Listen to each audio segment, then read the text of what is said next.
한정판에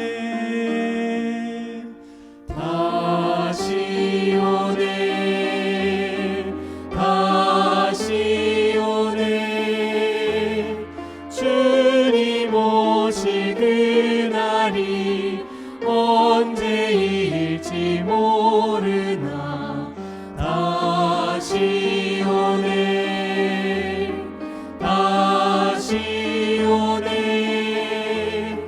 오 그날 놀라운 영광의 날 주 예수 다시 오네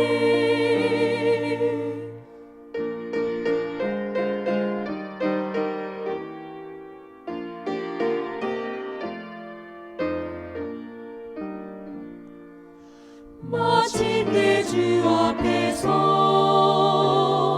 슬픔은 사라지고 멸류관 받았으리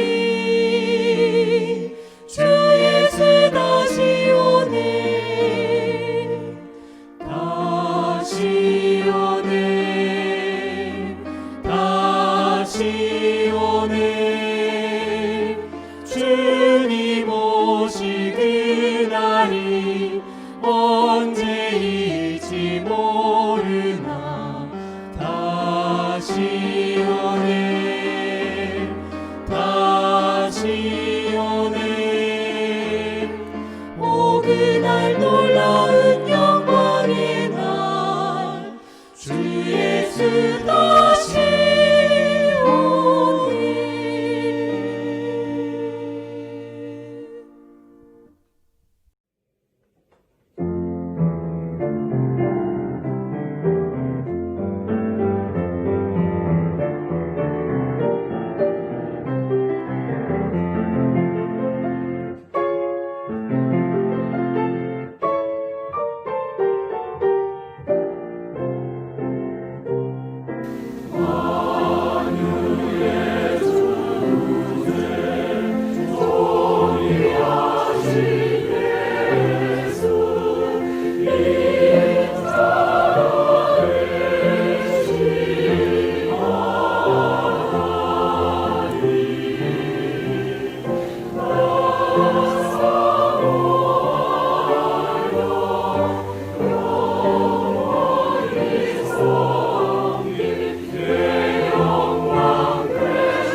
사랑과 자비 하나님 아버지, 모든 성도들이 기쁜 마음으로 주의 전에 모여 주님께 목청껏 찬양과 간절한 기도와 경건한 마음으로 예배를 드려본 적이 얼마나 오래되었는지요. 고작 한두 달 지나면 끝나겠지 하는 팬데믹 사태가 10개월이 지나고 날로 악화되어 앞으로도 얼마나 많은 기간을 가족 단위로 생동감 없는 답답한 예배를 계속해야 하는지 예측할 수 없는 불확실한 세상 속에 살고 있습니다. 과거 2600년 전경에 하나님께서 다니엘 선지자를 통해 주신 세상 역사의 예언을 각 시대 사람들은 무시하고 외면하였지만 오늘날 세상을 살아가는 많은 사람들은 세상 역사가 예언대로 적중하여 머지않아 예수님께서 재림하실 마지막 때를 살고 있음을 실감하고 있습니다. 이때 미주 전역에 흩어져 살고 있는 성도들을 위하여 주님께서 준비시킨 주의 종들을 통하여 다니엘 계시록의 말씀을 연구하고자 하오니 준비된 주의 말씀이 세상 죄악과 고통과 유혹과 외로움과 대항하는 모든 성도들의 힘과 용기가 되어 주님께 영광 돌리는 시간이 되기를 우리를 죄에서 구원하여 주신 예수 그리스도 이름 받들어 간절히 기도드립니다.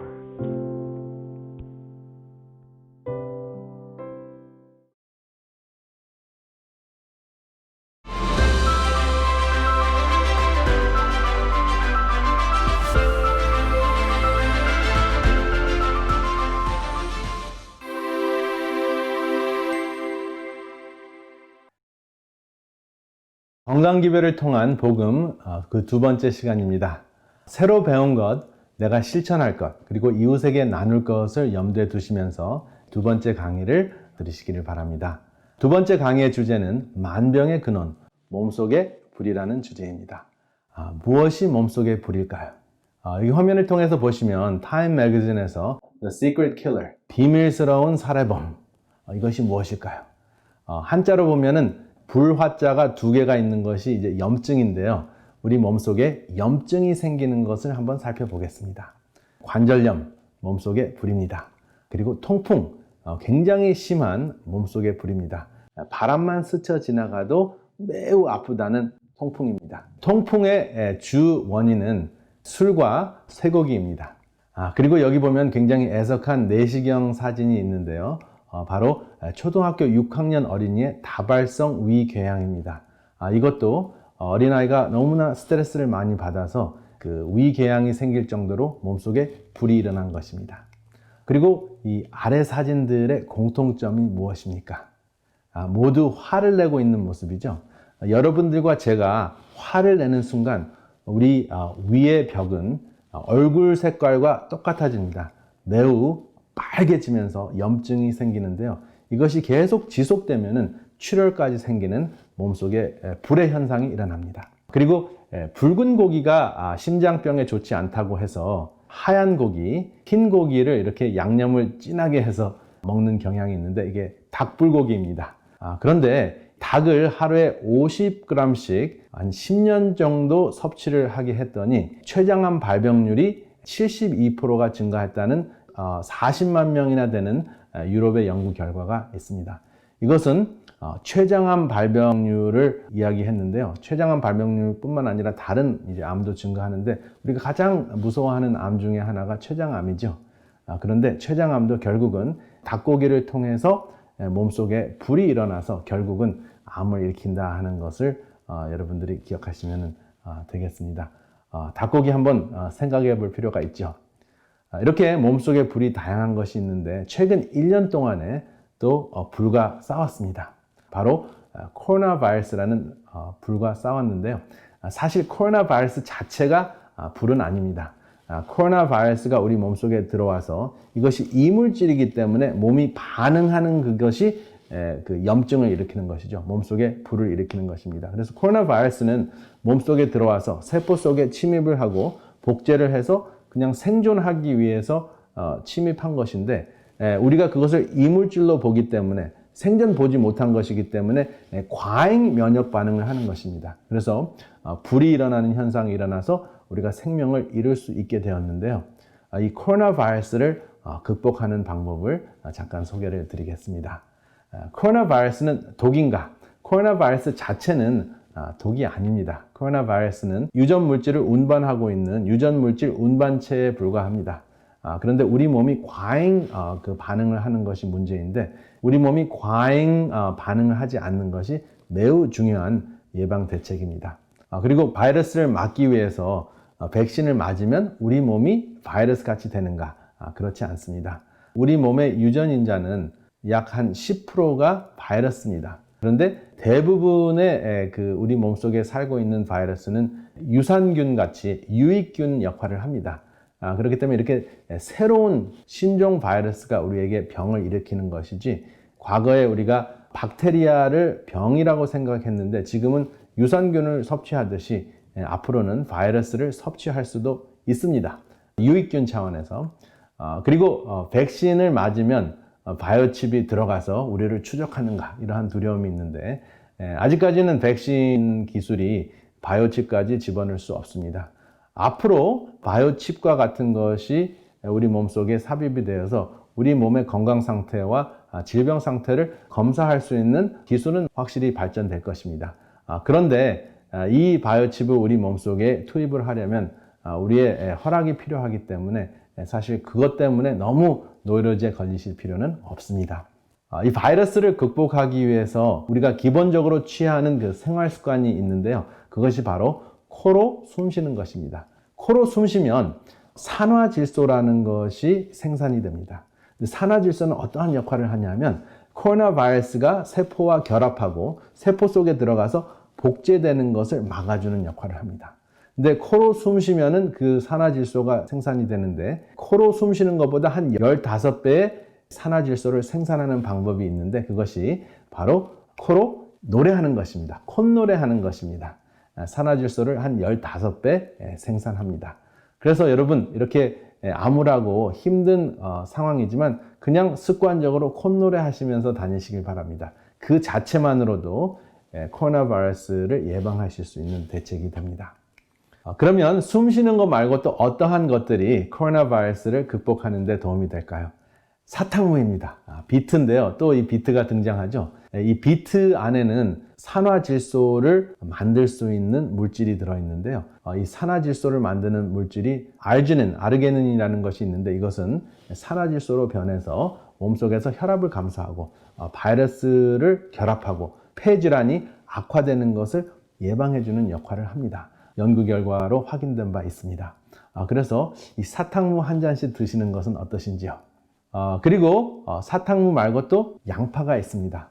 양파 100g 정도를 섭취하면은 실제적으로 혈압도 감소하고 당 수치도 내릴 수도 있고, 그리고 콜세틴이라는 그 항산화 물질 때문에 우리의 몸을 보호하며 가장 중요한 것은 혈액 속의 혈전을 막아줄 수 있습니다. 혈전을 막아주는 것이 바로 이 염증을 감소하는 것과 같은 현상인데요. 이러한 그 양파를 섭취하게 되면 코로나 바이러스 때문에 생기는 혈관 속의 혈전을 막아주는 그러한 역할을 하게 됩니다. 그래서 뇌혈관에서 생기는 혈전을 막아주면 뇌졸중을 예방할 수 있고, 또 심장혈관에서 생기는 혈전을 막아주면 심장마비를 예방할 수 있겠죠. 그리고 손가락, 발가락에서 혈전이 생기는 것을 막아주면 손가락, 발가락의 궤저 현상, 썩어 들어가는 현상을 막아줄 수 있습니다. 그런데 이렇게 100g이 되는 양파는 다양하게 섭취할 수 있지만 어떻게 드시는 것이 한 가족이 같이 드실 수 있을까요? 이렇게 과카몰리를 만드시는 것이 굉장히 효과적일 것 같습니다. 당분간은 그릇을 따로따로 사용하는 것이 좋습니다. 이 과카몰리 속에 양파와 마늘을 이제 다져 넣으셔서 이렇게 맛있는 과카몰리를 한번 만들어 보시기 바랍니다. 그리고 기본적으로 코로나 바이러스를 예방하는 데 필요한 비타민이 비타민 C인데요. 여러분들이 섭취하실 수 있는 무지개 빛깔 음식 중에서 가장 비타민 C가 많이 함유되어 있는 것이 무엇일까요? 바로 피망입니다. 붉은 피망이 초록색 피망보다 훨씬 더 많고, 그리고 피망이 오렌지나 레몬보다 비타민 C가 더 많이 들어있습니다. 그래서 과일이나 채소를 통해서 비타민 C를 섭취하시면은 알약으로 비타민 C를 섭취하셨을 때 생기는 신장, 콩팥에서 생기는 신장 결석 혹은 요로 결석을 예방하실 수가 있으십니다. 그러면 또 하나 질문을 드리겠습니다. 여러분, 조선의 최장수왕이 누구죠? 바로 영조왕입니다. 83세까지 사셨는데요. 이분은 탕평책으로 유명하십니다. 대소신료들이 굉장히 뛰어난 사람들이 많았는데 서로 싸우느라고 나라 일을 잘 돌볼 수가 없었습니다. 그래서 탕평책이라는 그 정책을 쓰면서 이렇게 탕평채라는 음식을 소개했습니다. 당신들은 굉장히 중요한 인재인데 이렇게 골고루 균형진 그 나라의 공헌을 하면 어떻겠느냐 하고 호소를 하시면서 탕평채를 먹였다고 합니다. 영조왕은 절제, 소식, 운동을 통해서 건강에 있어서 우리에게 굉장히 좋은 귀감이 되는 왕이었습니다. 쉼터에서는 이 탕평채를 이 쉼터 마리로 한번 대체해 보았는데요. 무지갯빛 항암마리라고 이름을 붙여 보았습니다. 여러분들도 한번 몸속에 불을 끄는 무지갯빛 채소 혹은 탕평채를 한번 만들어 보시기 바랍니다.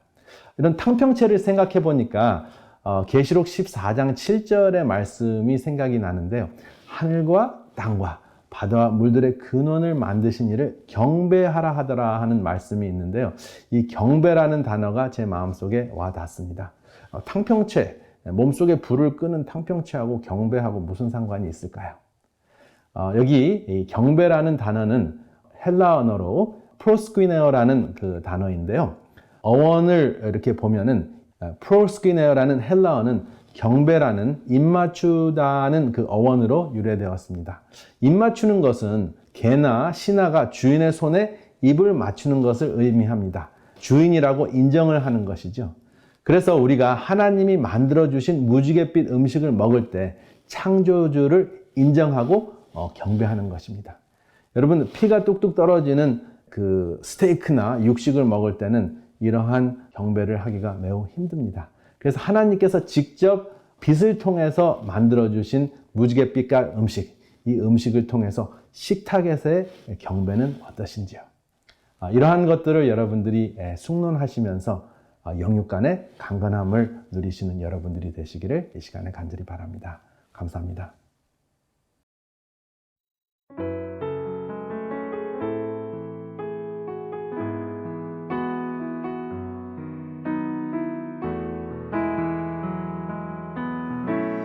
이 세상을 살아가는 동안에 나의 힘을 의지할 수 없으니 기도할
여러분 안녕하세요.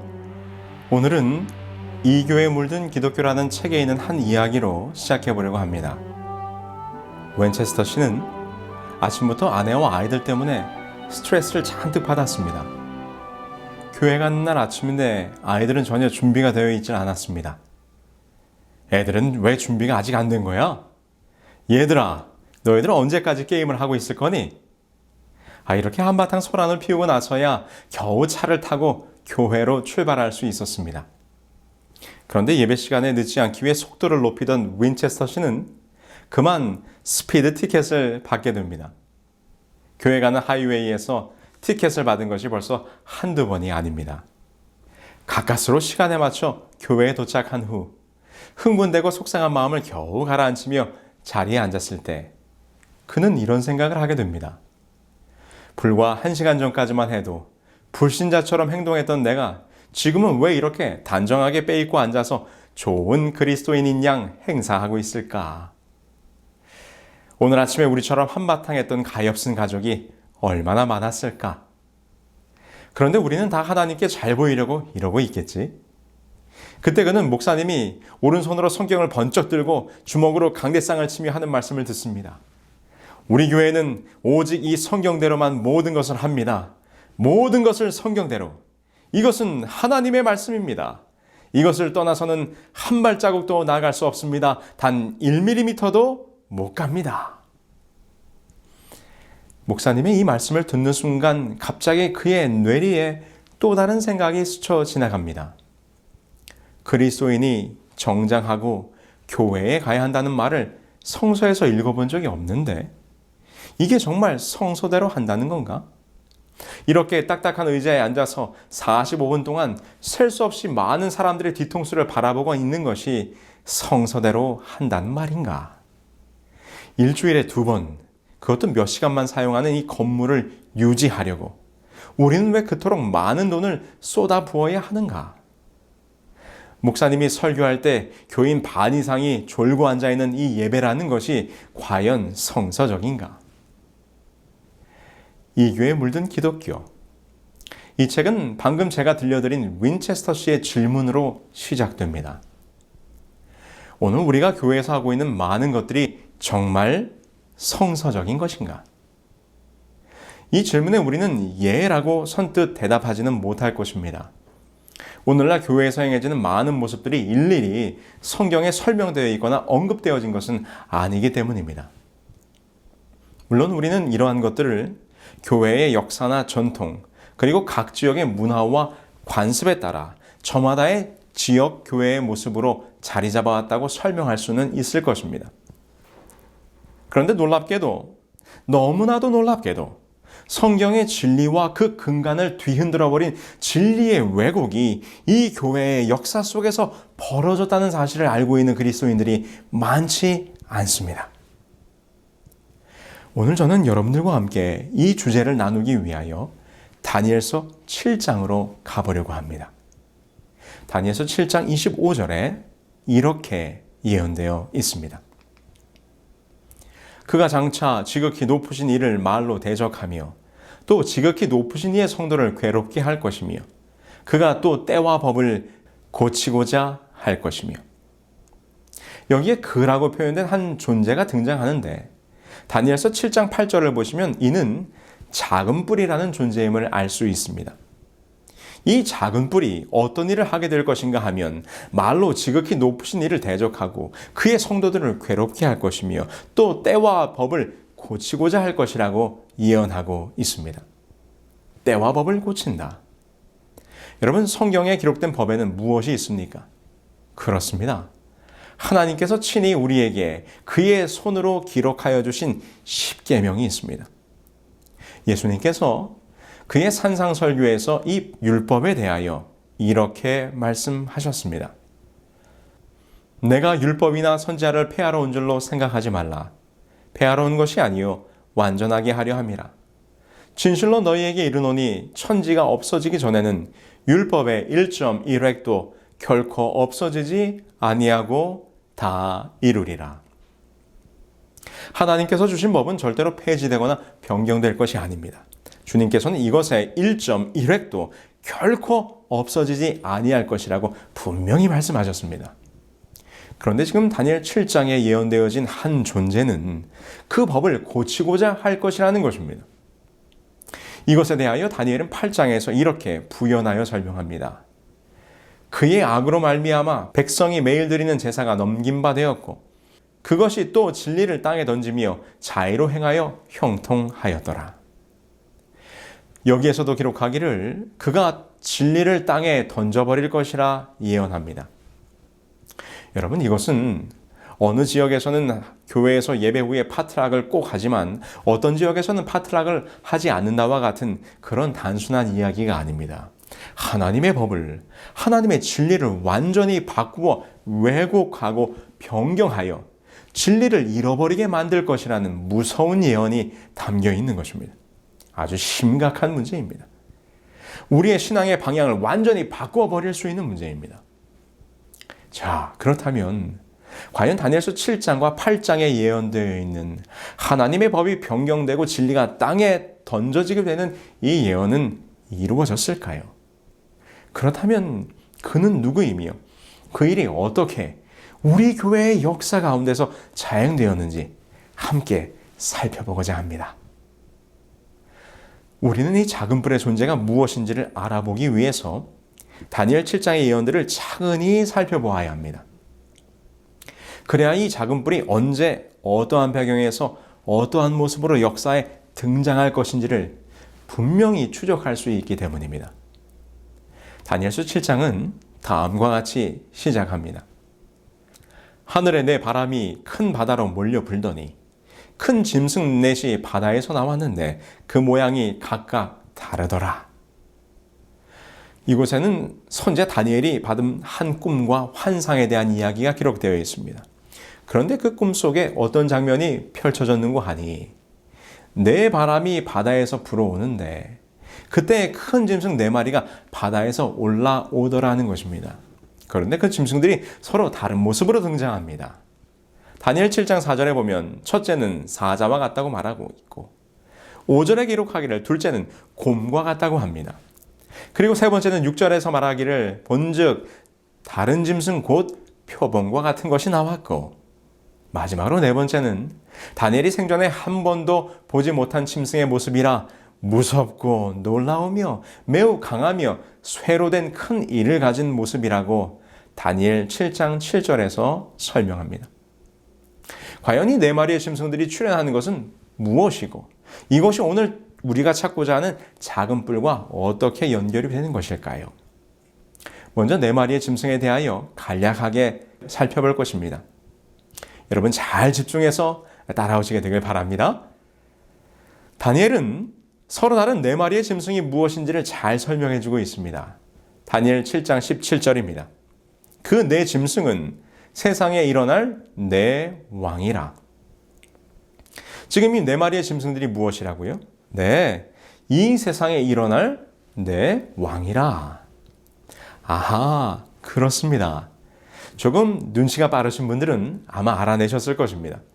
지금 다니엘서 7장에 기록된 다니엘의 환상과 우리가 이미 공부했던 다니엘서 2장의 느부갓네살 왕의 꿈이 연관성이 있다는 것을요. 무엇입니까? 자, 여기 그림처럼 다니엘서 2장의 금, 은, 동, 철의 제국들의 등장이 지금 7장에서는 사자, 곰, 표범, 무서운 짐승, 곧 4 왕의 등장으로 연결이 되는 것입니다. 다니엘서 7장의 환상 또한 바벨론 이후의 세상 역사의 중심에 서게 될 고대 왕국들의 역사가 다시 한번 반복되어 예언되어 있는 것입니다. 그럼 우리 잠깐 7장의 짐승의 모습들을 살피면서 어떻게 이 짐승들이 역사 속 제국들의 모습을 상징하고 있는지 살펴보겠습니다. 첫째 짐승을 다니엘은 이렇게 묘사합니다. 첫째는 사자와 같은데 독수리의 날개가 있더니. 사자의 모습으로 등장한 첫 번째 짐승, 이 짐승은 바벨론 제국입니다. 고대 바벨론의 유적들이 이것을 확인시켜 주는데요. 여러분 이 사진 한번 보실까요? 이것은 이스타르 대문이라고 하는 것입니다. 이스타르 게이트.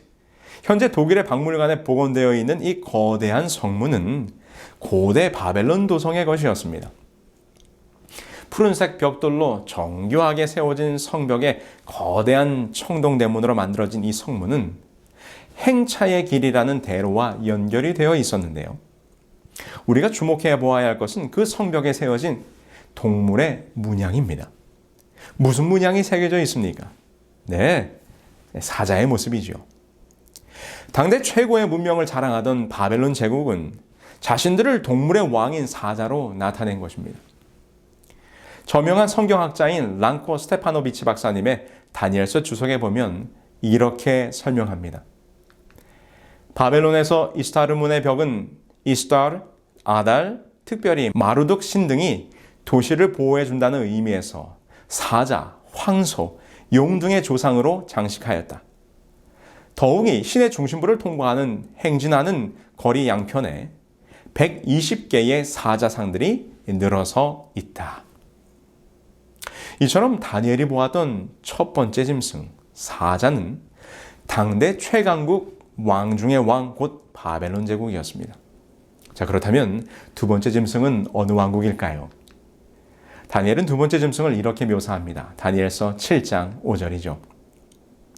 다른 짐승 곧 둘째는 곰과 같은데 그것이 몸 한쪽을 들었고 그 이 사이에는 새 갈빗대가 물렸는데. 두 번째 짐승은 곰인데 지금 이러한 특징을 보여주고 있습니다. 곰이 균형을 잡고 똑바로 서 있지 않고 몸의 한편을 들어 기우뚱하게 서 있는 것입니다. 이는 세력의 균형이 잡히지 않는 두 나라로 이루어졌음을 적절히 나타내는 것으로, 지금 이 지도에서 보시는 것처럼 메데와 페르시아는 두 나라의 연합 세력이었습니다. 역사 초기에는 메데가 주도권을 행사했으나 후에는 페르시아의 고레스가 일어나면서 페르시아가 주도하게 되었던 상황을 잘 상징하고 있는 것이지요. 그리고 이 사이에 새 갈빗대를 물었다는 것은 메데와 페르시아가 정복할 새 나라를 예언하고 있는 것인데, 이는 실제 역사 속에서 기원전 547년 리디아, 기원전 539년 바벨론, 그리고 기원전 525년 이집트를 정복할 것으로 명실공히 고대 세계를 제패하게 되는 모습을 분명히 예언하고 있는 것입니다. 그렇다면 셋째 짐승은 어떻습니까? 세 번째 짐승은 이렇게 묘사가 됩니다. 그 후에 내가 또 본즉 다른 짐승 곧 표범과 같은 것이 있는데 그의 등에는 새의 날개 넷이 있고. 표범은 체구는 작지만 빠르고 용맹스러운 맹수입니다. 게다가 신속한 행동을 표상하는 날개를 달았음은 한층 기민성을 강조한 것이지요. 이것은 역사 속 세 번째 제국이었던 그리스가 전 세계를 제패했던 모습을 정확히 상징합니다. 이는 알렉산더가 정복 전쟁을 시작한 지 채 10년이 못 돼요. 세상을 점령했던 모습을 그대로 보여주고 있습니다. 여기서 더욱더 이 표범이 그리스인 것을 특정짓는 내용은 다니엘 7장 6절의 후반부입니다. 그 짐승에게 머리 넷이 있으며 또 권세를 받았으며. 머리는 지도자 혹은 왕을 의미하는데 지금 이 짐승은 그 머리가 4개입니다. 그런데 그리스의 역사를 보면 이 일은 알렉산더의 죽음 이후에 벌어지는 국면을 예언한 것으로 4명의 장군 카산더, 셀주쿠스, 리스마쿠스, 프톨레미가 각각 나라를 분할하여 다스리게 되므로 이 예언이 정확히 성취되게 됩니다. 이것에 대하여 하버드 대학의 그리스와 로마 역사를 가르쳤던 보츠퍼드 교수는 그의 책 그리스 역사에서 이렇게 기록합니다. 기원전 301년에 있었던 입수스 전쟁은 알렉산더의 제국이 로마의 세력에 들어가기까지 그 제국의 역사를 결정지은 것으로 고대에 있어서 가장 중요한 전쟁들 가운데 하나였다. 승리자들은 더 이상 일개의 장군으로서가 아니라 왕들로서 제국을 자기들끼리 나누어 가졌다. 여러분 어떻습니까? 지금 다니엘서 7장의 짐승의 출현으로 표산된 모든 예언들이 역사 속에서 정확히 성취되고 있는 모습을 우리는 다시 한번 확인하고 있는 것입니다. 자, 그럼 마지막 짐승입니다.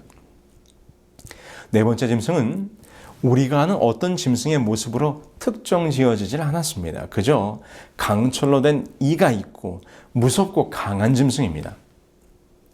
이 짐승에 대하여 다니엘이 친히 설명하기를 이렇게 말합니다. 넷째 짐승은 곧 땅의 넷째 나라인데 이는 다른 나라들과는 달라서 온 천하를 삼키고 밟아 부서뜨릴 것이며, 이 네 번째 짐승은 다니엘서 2장의 철의 제국 로마임을 더 확실하게 연결이 됩니다. 강철로 된 이빨로 모든 것을 밟아 부서뜨렸던 철의 제국 로마. 이미 다니엘 2장의 예언을 통하여 살펴본 것처럼 로마 제국은 강한 군사 조직으로 많은 나라들을 쳐부수었습니다. 역사가 에드워드 기본은 이렇게 말합니다. 로마 제국은 온 세계를 가득 채웠으며 이 제국이 어느 개인의 손에 넘어갔을 때 세계는 그의 원수들에게는 하나의 금고나 두려운 감옥이 되고 말았다. 저항하는 것은 파멸이었으며 도망친다는 것은 불가능했다. 자, 그렇다면 다니엘서 2장의 10발가락 시대가 7장에서는 어떻게 설명되었을까요? 무서운 짐승의 출현 이후에 그 무서운 짐승의 머리에서 10뿔이 돋아납니다.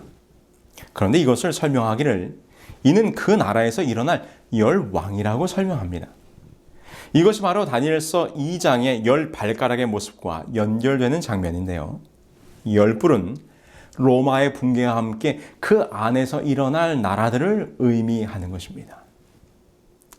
자, 여기까지 우리가 숨가쁘게 네 짐승에 대하여 살펴보았을 때 이는 정확히 다니엘서 2장의 금, 은, 동, 철의 제국으로 이어지는 세상 열국의 역사를 다시 한번 네 마리의 짐승으로 우리에게 설명해 주고 있는 것이 분명합니다.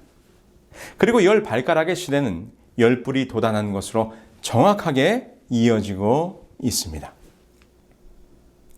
그런데 이제부터 다니엘 2장에서는 등장하지 않았던 전혀 새로운 장면이 펼쳐집니다. 그것이 바로 우리가 오늘 중요하게 살펴보려고 하는 작은 뿔에 대한 예언입니다. 여러분 잊지 않으셨죠? 오늘 강의 처음 부분에 말씀드렸던 하나님을 대적하고 하나님의 법을 변경하여 진리를 땅에 던져버리게 될 작은 뿔. 다니엘은 그 작은 뿔의 출현 장면을 이렇게 설명합니다. 내가 그 뿔을 유심히 보는 중에 다른 작은 뿔이 그 사이에서 나더니 첫 번째 뿔 중 셋이 그 앞에서 뿌리까지 뽑혔으며 이 작은 뿔에는 사람의 눈 같은 눈들이 있고 또 입이 있어 큰 말을 하였더라. 다니엘이 설명하고 있는 작은 뿔의 특징들을 하나하나 살피면서 이 작은 뿔이 역사 속에서 어떤 존재였는가를 찾아가 보는 것입니다. 우리는 첫 번째로 이 작은 뿔이 등장하는 시기를 알 수 있습니다. 다른 작은 뿔이 그 사이에서 나더니 그 머리에는 10뿔이 있고 그 외에 또 다른 뿔이 나오매. 이 모든 다니엘서의 설명을 종합해 볼 때 이 작은 뿔이 등장하는 시기가 정확해집니다. 무서운 짐승에서 10뿔이 돋아난 이후, 다시 말해서 철의 제국 로마가 멸망한 이후 유럽이 열구로 나누어진 다음에 이 작은 뿔은 등장하게 되는 것입니다. 그런데 이 작은 뿔이 먼저 돋아난 10뿔 가운데 뿔 3개를 뽑아버립니다. 첫 번째 뿔 중에 셋이 그 앞에 뿌리까지 뽑혔으며 이 세 뿔이 뽑혔다는 것이 무슨 의미입니까? 이것은 분열된 유럽의 열국 가운데 세 나라가 뒤에 나온 이 작은 뿔 세력 때문에 멸망할 것이라는 것입니다. 이것은 다니엘이 친히 다니엘서 7장 24절에서 설명합니다. 그가 먼저 있던 자들과 다르고 또 새 왕을 복종시킬 것이며. 그렇다면 새 나라가 멸망하게 되는 이 사건은 어떤 사건일까요? 유럽의 역사 가운데 이러한 일이 있었습니다. 그것은 삼위일체에 대한 신앙의 차이에서 발생한 일인데요. 바로 아타나시우스파와 아리우스파 사이에 논쟁이 있었습니다. 이 논쟁을 간략히 설명드리자면 아타나시우스파는 우리가 정통으로 받아들이고 있는 아버지와 아들과 성령 하나님의 동일한 위격을 강조하는 삼위일체를 주장했습니다. 그런데 이에 반하여 예수는 신이 아니며 한 인간에 불과하다고 주장하는 무리들이 생겨났는데 이것이 아리우스파입니다. 이것이 초기 기독교 시대에 아주 뜨거운 논쟁의 주제였습니다. 아타나시우스를 지지했던 교황 로마와는 달리 아리우스를 지지하는 세 부족이 있었어요. 결국 이들이 교황에게 대적하게 되는 것이죠. 이에 동로마 제국의 황제들이 로마 교황을 옹립하면서 이에 반대하는 세 부족의 나라를 멸망시킵니다. 그래서 멸망한 세 나라가 493년에 멸망한 헤룰리 왕국, 그리고 534년에 멸망한 반달족, 그리고 538년에 그 끝을 맞이하게 된 동고트족인 것입니다. 이리하여 로마 교황권이 지상권을 가로막던 세 뿔, 곧 세 나라가 멸망함으로써 로마 교황은 드디어 세계 교회의 머리로서 그 위치를 굳건히 하게 된 것이지요. 이 사건에 대하여 역사는 이렇게 기록합니다. 벨리사리우스 장군은 반달족을 완전히 점령하고 돌아오는 길에 역시 아리안파 교도들인 로마시를 장악하고 있는 동고트를 쳤다. 536년 12월 9일에 마침내 로마시를 점령하고 동고트족을 축출하였다. 그러나 그 후로도 침입을 계속하던 동고트족이 538년 중순에 퇴각하여 로마 교회의 감독이 전 세계 교회의 머리라는 유스티니아누스 황제의 칙령은 반대 없이 실시될 수 있었다.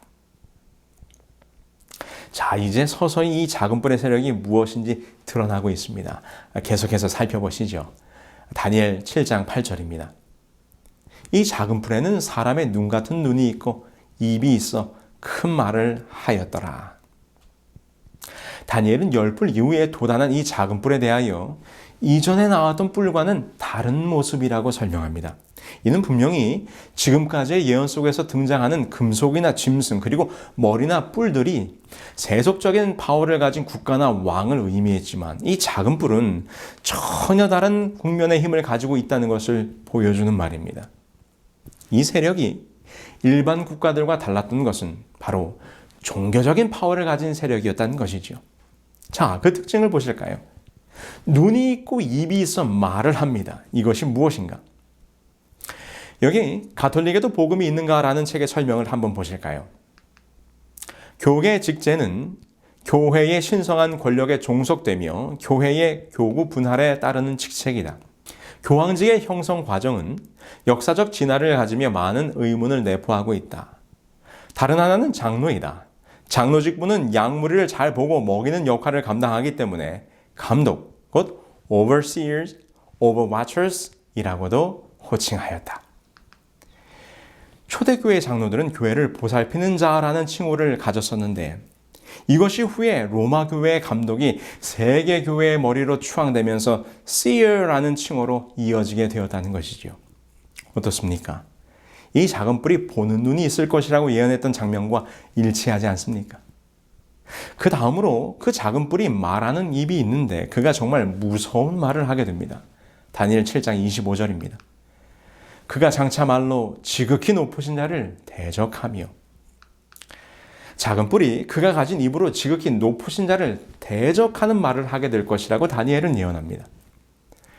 지극히 높으신 자는 만왕의 왕이신 그리스도입니다. 그렇다면 대적의 의미는 무엇일까요?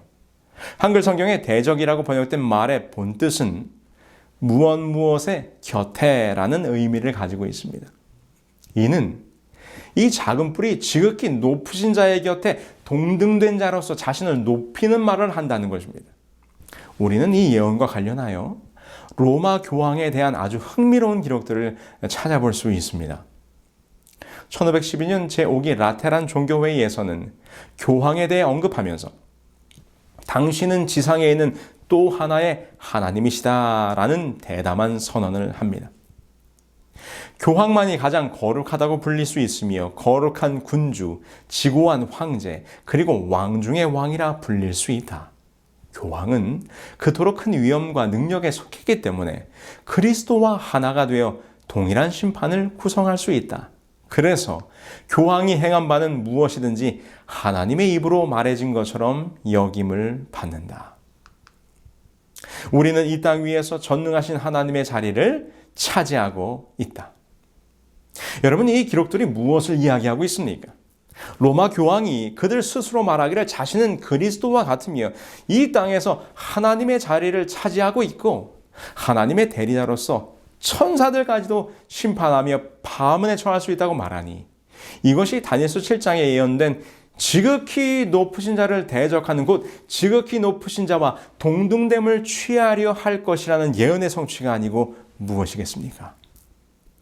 여러분, 이 예언의 성취는 오늘 우리로 하여금 성경에 예언된 적그리스도의 세력이 누구인지를 깨닫게 해줍니다. 사도 바울이 이 적그리스도의 모습에 대하여 이렇게 말했습니다. 그는 대적하는 자라 자존하여 하나님 성전에 앉아 자기를 보여 하나님이라 하느니라. 성경에서 경고하고 있는 적그리스도의 모습은 자신을 높여 하나님의 성전에 앉아 스스로 하나님이라고 말하는 자라고 했는데, 지금 타락한 중세 로마 교회의 모습에서 이 예언의 성취를 분명히 확인하게 되는 것입니다.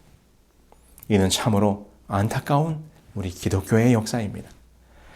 하나님이 세우신 교회일지라도 그 교회가 말씀에서 진리에서 떠나게 될 때 어떠한 모습으로 변질되고 타락하게 되는지를 보여주는 매우 두려운 장면입니다.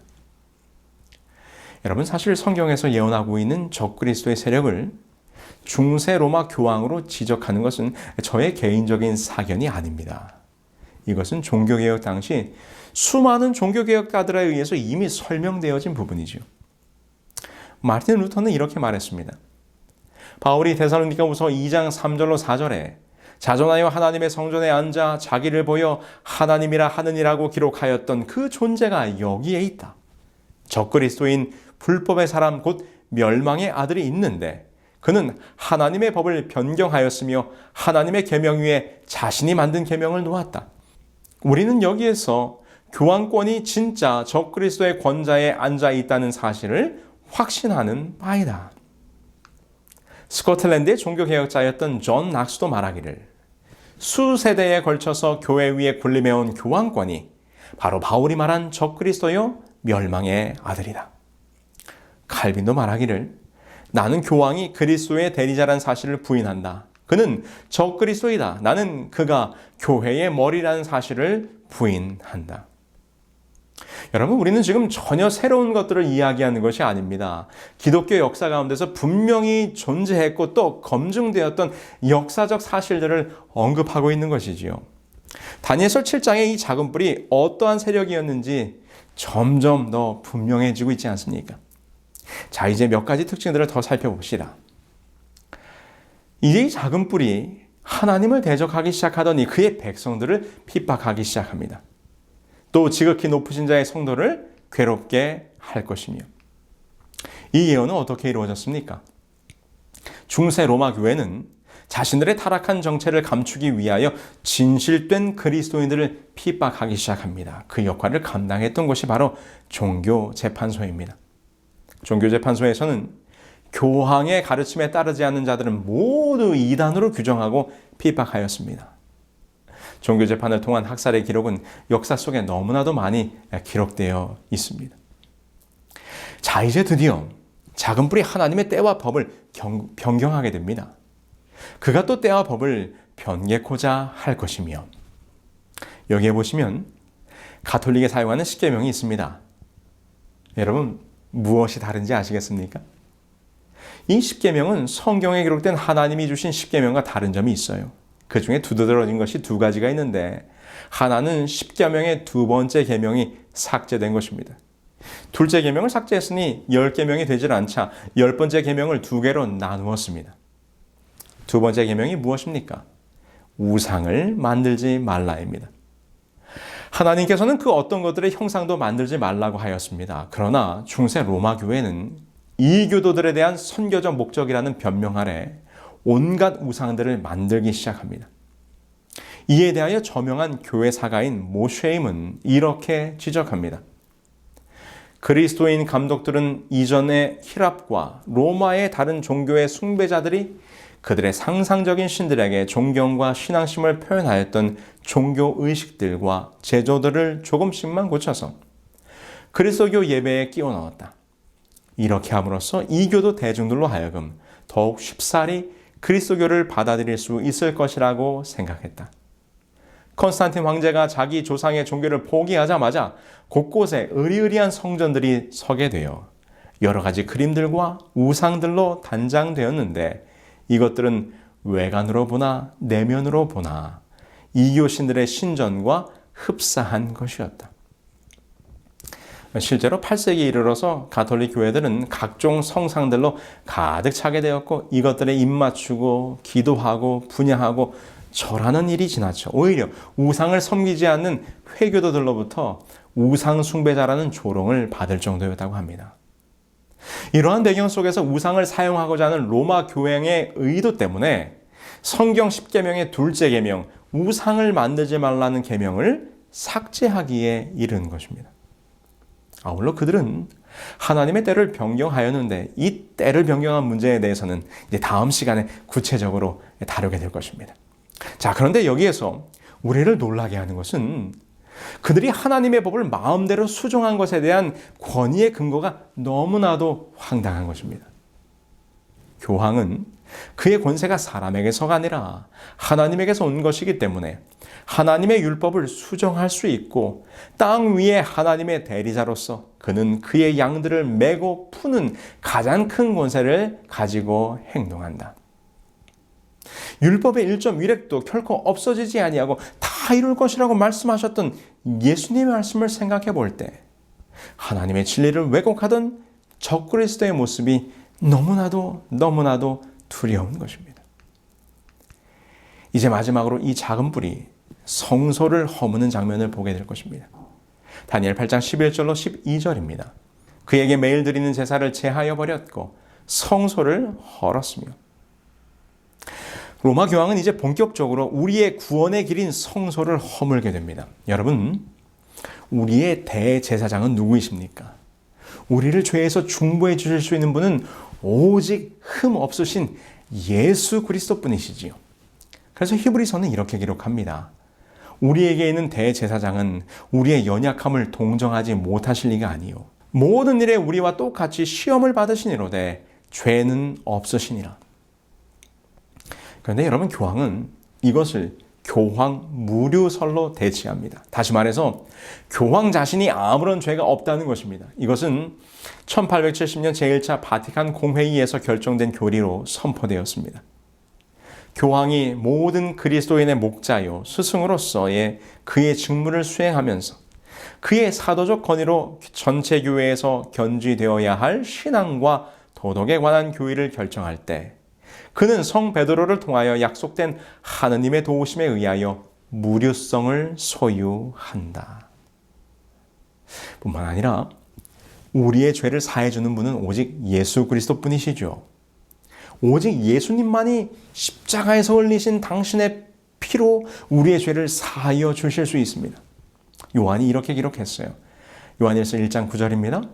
만일 우리가 우리 죄를 자백하면 그는 미쁘시고 의로우사 우리 죄를 사하시며 우리를 모든 불의에서 깨끗게 하실 것이요. 그러나 로마 교황은 이것을 고해성사로 바꾸어 버립니다. 여러분, 고해성사가 무엇입니까? 가톨릭에서 설명하는 고해성사의 의미를 한번 보시죠. 하늘이나 지구 어디든 내가 원하는 곳에서 찾아보라. 너는 죄인을 용서하고 죄인을 지옥의 사슬로부터 해방시킬 수 있는 단 하나의 피조물을 발견하게 될 것이다. 그 비범한 존재는 사제, 즉 천주교의 사제이다. 하나님 자신도 그분의 사제들이 심판 및 그들의 면죄를 거절하느냐 허락하느냐에 따라서 죄를 용서하시느냐 안 하시느냐를 결정해야 할 의무가 있으시다.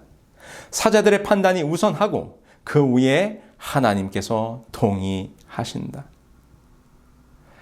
오직 주님께서만이 당신의 피로 죄를 사하실 수 있는 것을 가톨릭의 사제들이 가로챈 것입니다. 이것은 성소의 번제단 곧 어린 양의 희생의 의미를 허물어버린 것이지요. 여러분, 물두멍은 어떻습니까? 물두멍은 물로 죄를 씻어내는 침례를 의미합니다. 그런데 로마 교회는 물속에 잠기는 침례를 세례성사로 바꾸게 됩니다. 1311년 교황 클레멘트 5세의 예식서 안에서 고정되었다. 예식 순서 중 세례수 축복으로 그리스도의 이름으로 사제가 빌 때 물이 성수로 바뀌게 된다. 그리고 여러분, 성소에서 떡은 하나님의 말씀을 의미합니다. 그런데 로마 교회는 생명의 떡인 하나님의 말씀 성경을 읽지 못하게 만들어버립니다. 1229년 도로스 회의의 포고로 말미암아 대중의 말로 번역된 성경을 읽는 사람들을 종교 재판에 회부하게 되었다. 성경을 가졌으리라고 의심되는 사람들이 거주하는 곳은 수색해 내라는 것이었다. 이와 같은 명령은 500년간이나 계속되었고 거기에 따라 수많은 형벌이 가해져서 성도의 피는 시내와 같이 흘렀다. 이런 뿐만 아니라 그들은 마땅히 하나님께 드려줘야 할 분향단의 기도를 왜곡시키게 됩니다. 로사리오, 우리들 모두가 합당한 위탁과 커다란 신앙과 열렬한 경건을 가지고 복되신 어머님께 간청한다면 그분은 주 예수님께 기도하며 현재 거친 물결들을 잠잠케 하실 것이며 크리스천의 반대 세력을 기도 속에 빛나는 왕관으로 덮어버리실 것이다. 자, 오늘 우리는 다니엘서 7장과 8장에 예언된 이 작은 뿔의 등장과 그 작은 뿔이 우리 기독교 역사 가운데서 어떠한 일들을 하게 될 것인가에 대한 예언들을 살펴보았고 역사 속에서 분명히 성취되었음을 확인하였습니다. 여러분이 얼마나 두려운 역사적 사실입니까? 그런데 더더욱 우리가 놀라야 하는 것은 이렇게 적그리스도의 모습으로 타락해갔던 중세교회의 모습을 보면서 오직 성경대로 살아야 한다는 구호로 등장한 종교개혁, 그리고 시작된 개신교회의 모습 속에 이 변질된 진리의 왜곡이 여전히 남아있다는 것입니다. 다음 시간에 이 두려운 우리의 현실을 더 자세하게 조명하게 될 것입니다. 안타깝고 부끄럽지만 이것이 우리 기독교의 역사입니다. 우리는 이러한 교회의 타락을 보면서 역사의 교훈을 삼고 정말 성경의 가르침이 무엇인가를 분명하고 똑똑히 살펴보아야 할 것입니다. 제가 세미나리에서 공부하고 있을 때 일입니다. 어느 학기인가 구원론에 대한 수업을 공부하게 되었습니다. 그 수업의 모든 내용은 처음부터 끝까지 우리의 구원 되신 예수 그리스도가 누구이신가, 그분의 신성과 인성, 그리고 어떻게 오직 그분만이 우리의 구원이 되시는가에 대한 내용을 다루고 있었습니다. 우리의 구원은 처음부터 끝까지 오직 예수라는 것이 교수님의 중요한 가르침이었습니다. 그런데 그 수업에 한 중년의 흑인 여성분께서 참여하고 계셨습니다. 이분께서 얼마나 수업을 열심히 참여하시는지 거의 매 시간마다 매우 진지한 질문들을 던지시면서 이 교수님과 토론을 하시는 것입니다. 그러던 어느 수업 시간 그녀가 자신의 간증을 잠깐 나누었습니다. 자신은 20년 넘게 가톨릭 신자로 살아왔다는 것입니다. 그런데 지금 돌아보면 가톨릭 신자로 살았던 20년 동안 단 한 번도 예수님을 개인적으로 만난 적이 없었다는 것입니다.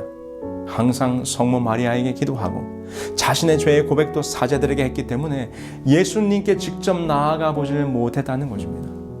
그러면서 그녀가 고백하기를 나는 이제야 예수님을 만났노라고 말씀하시는 것입니다. 여러분, 왜 기독교의 역사 가운데 이러한 참담한 일이 발생했습니까?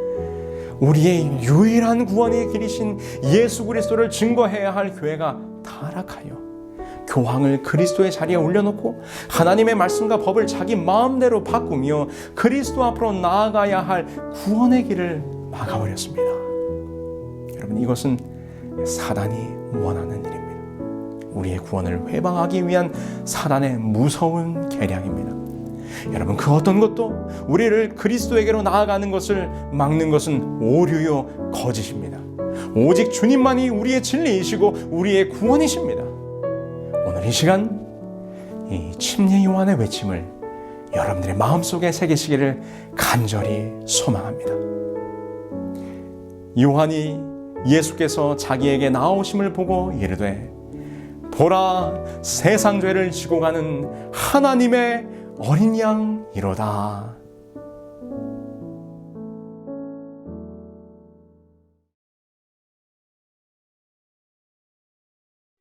그들은 모두 주가 필요해. 모두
하늘에 계신 저희들의 아버지 하나님, 오직 살아계신 우리 주 예수 그리스도만이 우리 신앙의 참된 진리요 우리의 생명임을 기억하며 우리 주 예수 그리스도만을 바라보며 살기로 저희들 결심했사오니 그 결심이 우리 주님 오시는 그날까지 편치 않을 수 있도록 도와주시옵기를 우리 주 예수 그리스도의 이름으로 기도합니다.